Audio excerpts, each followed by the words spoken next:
Okay, here we are in April 2016. We're interviewing Ronnie about some of the background of the Belcher, Eanes, Woodall, Grant, thank you, reunion. Interview is way too formal. We're just talking. We're talking, and then we paused so we could record it. As my son Tim just pointed out, and it's commonplace among our younger members of our families, is a little bit of the history of the Belcher, Eanes, Grant, Woodall connection for our basically Belcher reunion. And it shouldn't be Belcher, it's the Ford family group.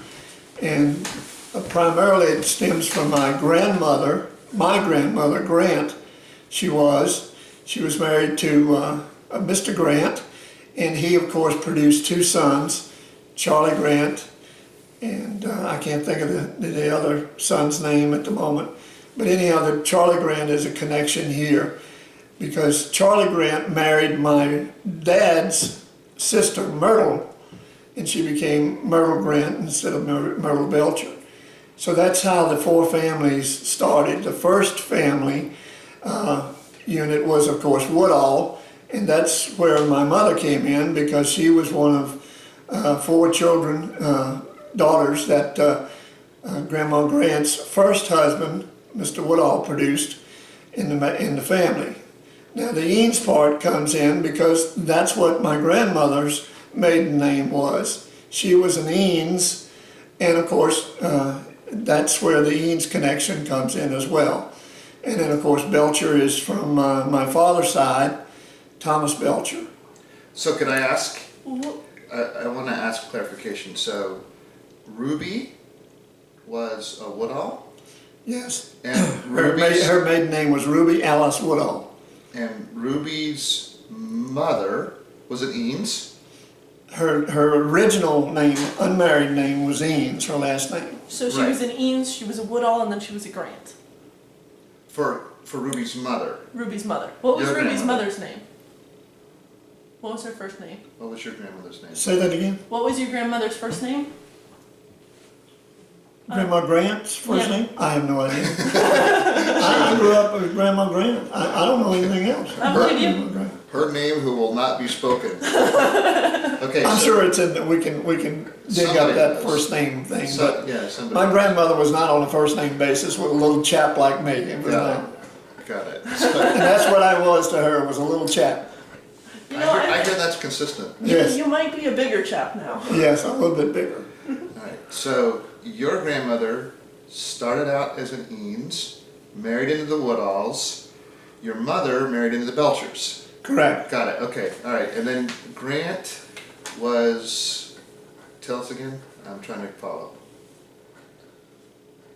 Say that The again? Grant family came. Charlie Grant. Grant, my Charlie grandmother Grant married, her second husband was last name Grant. Uh-huh, They produced two sons, uh-huh, and one was Charlie, uh-huh. and I cannot think of the other son's first name, but Charlie Grant then married Myrtle Grant, she was, but she became a Belcher when she married my father, Thomas Belcher.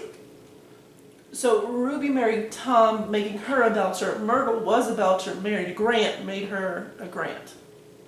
Because Myrtle was Tom's sister. Myrtle Belcher was, Myrtle Belcher turned into Myrtle Grant. Yeah. Yes. Born Myrtle Okay. Belcher, married Myrtle. so you see that both sides of the family, it was kind of an intermarriage thing among, We don't Because talk it wasn't like that that many- anymore. it wasn't that many young men and women from that little small mountain valley area, so they just kind of, I know her sister, I know his brother, and Crisscross applesauce. there you go. Crisscross applesauce in a small pond. Okay. All right. Okay. All right. So Grants are because Thomas Belcher had a sister Myrtle who married into the Grants. Ian. Grants are because Grandma Grant, so she was born Eanes, became a Woodall, gave birth to Ruby and her three sisters. Then she became a Grant, had two sons, and so she had two children that married a Belcher and married a Belcher. Did she say it right? Yeah. Okay, all right. But that's how complicated it is, and it's hard to explain. So really, the So we need a diagram. the Belcher roots start with Eanes, goes to Woodall, goes to Grant, right? Yeah. Am I understanding that? on my mother's side. Yeah, that's fine. On my father's side, he was a Belcher and always was a Belcher. Okay, There's nothing exotic on his side of the family. It's Okay. only So to the recording, because this is not the first part of the conversation, I understand what's going on better than my dad, who was setting this up during the first part of the conversation. Yeah, let's blame that for a better understanding. That's good, isn't it? Okay. that'll work. That'll work.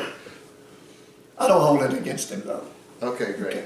All right, so I heard, this is what made me get the camera out, this conversation, and then how the reunion got started because Ruby and Tom were closest physically to your grandmother to host. Is that right?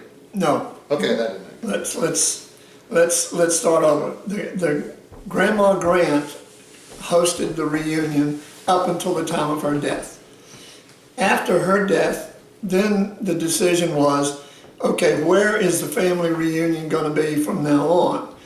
And one of the reasons that it was dumped into, I shouldn't say dumped, but one of the reasons the decision was made was that we did not have a space to where we could hold a reunion, and so we had to get, the first couple of years the Belcher reunion was held at my sister's house, Ailey's White she was, because we just was a sharecropper and we didn't have a place to hold the reunion. So that's where it first started in Sutherland, Virginia, after Grandma Grant died. The reunion was moved there. Then it was moved to Ballou Park because of space and the size of the number of people that showed up. So at that time, and this is in the 60s time frame, I don't remember the exact dates, and I'm quite sure that there's a lot of historians out there that take care of the Belcher, Grant, Woodall, Eanes. History lessons will hopefully clarify that with me if there's a problem. And I'm on Facebook, so you can get me there if that's a way that you can communicate. So that's how it basically got started. So I had a quick question, sorry, Stephanie. Where was Grandma Grant's, or in my case, Great-Grandma Grant's reunion held? On her property? On her property in Mountain Valley, Virginia, which was back in the hills where the only thing that was growable was moonshine whiskey. It was highly mountainous. The land was sorry. There was no way to grow trees. You couldn't grow tobacco. You couldn't grow hardly anything. But you could have another cover to have moonshine stills. And believe it or not, there's family members, I shan't name names, who used to run. If you ever watched the movie Thunder Road, well, they were the guys doing the transporting. I'll just leave it at that. So that's the background. Has the statute of limitations? I hope it's run out because Most of the people who did it were dead now. yeah, and all the people that did it was long gone. So, Okay. and I'm not naming names. Got it. You can Okay. torture me, but I'm not naming names. We'll move on. I think that's a wonderful expression. The only thing that could grow is moonshine. I think we should keep that. That's one heck of a reunion. It started with moonshine. Yeah. Well, that was family was the reason it started. All the families wanted to get together and honor my grandmother, not your great grandmother, Grant, on her birthday, which was the last Sunday in July. So after she passed away, then it was moved to the second Sunday in August because that was the closest to my mother's birthday, which was August the 11th. So one of the things that you told me before is one of the reasons that Ruby was put in charge of the reunion is because she was the go-to sister. Even though she wasn't the oldest, she was the most responsible. Right, well, she was, and maybe, I don't know this is just my own evaluation is, maybe it's because she won the prize because she had the most kids and would have the most incentive to attend the reunion. Because, she was up to 10 kids, and no one else in the Belcher family ever had more than 6 kids that I know of. Wow. Per family, I'm talking about. Yeah. But I really don't have the answer to that. It's just my guess. I could be totally wrong, but my mother's desire to keep the family together and keep a tradition that was basically her family. She wanted to honor her mother by continuing the family reunion. So, and then, of course, as we moved and progressed on, I was the youngest of the family members, so my birthday was the first part of September. But because my mother, who was in my mind a saint, also decided that I could get an extra year of school if she did not change my birth certificate, which was wrong. So she left my birthday as August the 7th, 1941, which I have all of my official documents today is August the 7th as my birthday. But my legal birthday was September the 7th, because in the state of Virginia, you could start the first grade after, if your birthday fall before September the 1st. If it was after September the 1st, you had to wait a year. So the way I heard it was that great-grandma Ruby asked the doctor to switch it to August. Originally she did, Oh, okay. but the doctor was an old country doctor who had his rounds, and he says, I'll get to it the next time I come around. Well, unfortunately, he died about 3-4 weeks later. Oh. Just up and passed away. So once you pass away, there's no way that you can get a birth certificate changed. Only the original signator can change the birthday. So my birthday is August the 7th.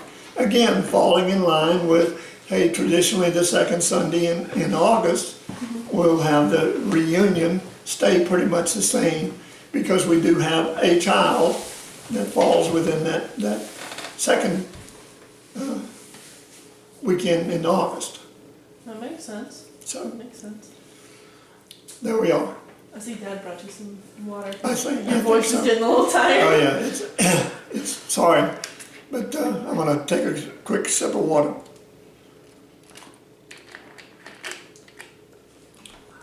All right, next question. Or did I answer your question? The last one sufficient. Oh, you answered Who's your my favorite child? question. Hey! We all know he has a favorite grandchild. Don't answer that. Who's your favorite sister? I Don't refuse to that. answer on the grounds that it may incriminate. I'll incriminate somebody. Who's your most talented child? Okay, don't answer that either. Yeah. Well, you were telling a good story about Fort Gordon and Augusta, since this is the weekend of the Masters, it sort of came up. But I liked not only the ticket story, but how you were in limbo. I joined the military, U.S. Army, in August of 1962. And after I was going through basic training, I was in what is called advanced infantry training, I got interviewed for an assignment to the White House Communications Agency. And it required a full FBI background investigation to get a top secret clearance, which I had to have in order to be a member of that agency. So I was on what is called hold orders after I finished up my advanced infantry training. So I was just sitting around doing basically busy work while they waited and FBI completed my background investigation. Along comes the Masters, and at that time, in the early 60s, they had 50 tickets available to military members in uniform. And so they had a big lottery on Fort Gordon, Georgia, and every soldier got a participation by drawing a number out of a big container, and they then selected 50 numbers. And one of my numbers, well, I had one of the 50. But at that time, at my age, I had no interest whatsoever in golf. Had never even been exposed to golf in any way, shape, form, or fashion. So I ended up giving the tickets to a friend of mine, and he went instead of me. And I have kicked myself every year that the Masters rolled around that I did not attend a free tournament, which now would cost you in hundreds and hundreds of dollars to get a 4-day pay for 4 days on Augusta. But, you win some, you lose some, and I just not knowing what I had when I had it, so. Yeah, and even today, there's a lottery. You can't even. I don't even know if they have a lottery. My understanding is it's a lottery, and because I think cousin Doug got tickets once. Steve Fast Yeah. got tickets once. Yeah, a friend of the family. Well, yeah, but you have to pay for these tickets that they got. Well, I think You don't get them for free. I think it's a lottery to be able to buy the tickets. Right, Otherwise, you don't right, have that's that. what I'm saying. But for soldiers in uniform from Fort Gordon, Yeah. they even provided bus transportation. They would have a point of pickup on Fort Gordon and drive the soldiers, because you had to have special credentials to get in and all that kind of stuff. And they'd bus them right on in, the 50 people, and they got, basically VIP treatment, but it was all for free. Wait, Didn't have to pay anything. They were going to feed you for 4 days? Well, they didn't feed you, but the tickets to get in, I mean, you had to buy your own Cokes or whatever, or buy a hot dog if you wanted a hot dog, but just the fact that you were there and could stay there all day, and you had to schedule at the times when the buses left, and so you were on your own, but you had to be in uniform. That was the big thing. I was going to say, they were going to feed you for 4 days and you wouldn't have to work, and you gave that up? Just the tickets themselves, I was dummy for not selling the tickets at face value, which I could have legally done because they were my tickets. As someone who also does not understand golf as your former self, I kind of understand. That's the way it goes. But it's just an interesting style. It had really nothing to do with my family, but I thought it was an interesting story. Your family, it's about you, it's about family. Yeah. You want to take a drink? The next question is going to take a little while. No, go ahead. Next question? Right. I was going to ask for some of your fond recollections of when we went to the beach as a family in and around the Belcher reunion.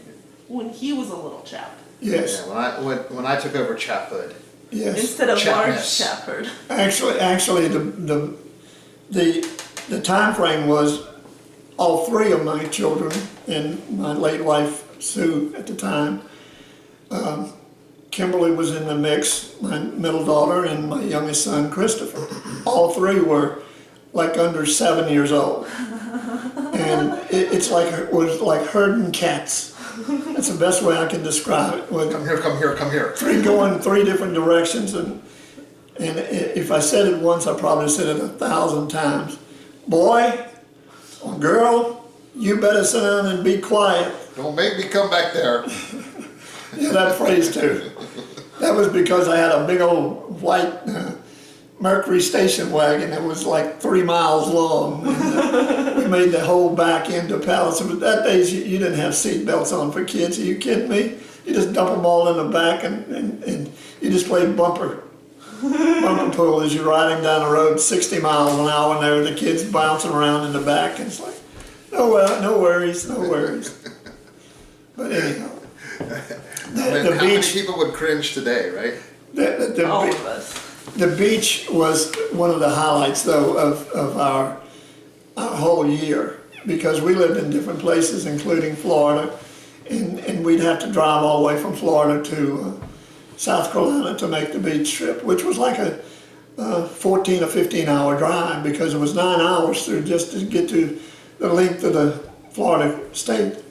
So we really did, even though it was a lot of work and a lot of sacrifices, and I know everybody do have to sacrifice to pay for a week on the beach and that sort of thing, but it was a great bonding experience, seeing your relatives for more than 2 hour time period for just a reunion. And that's the beauty part about having the beach week, either the week before or the week after the reunion, is that you can just continue if it's after, or if it's before, you want to wrap it up and come to Danville for the actual reunion if you do it before. But I really encourage everybody to do it if they possibly can. Once you go 1 year, you'll want to come back each year. We can attest to that. Well, another thing is, you were saying that the reunion has an average of 150 people.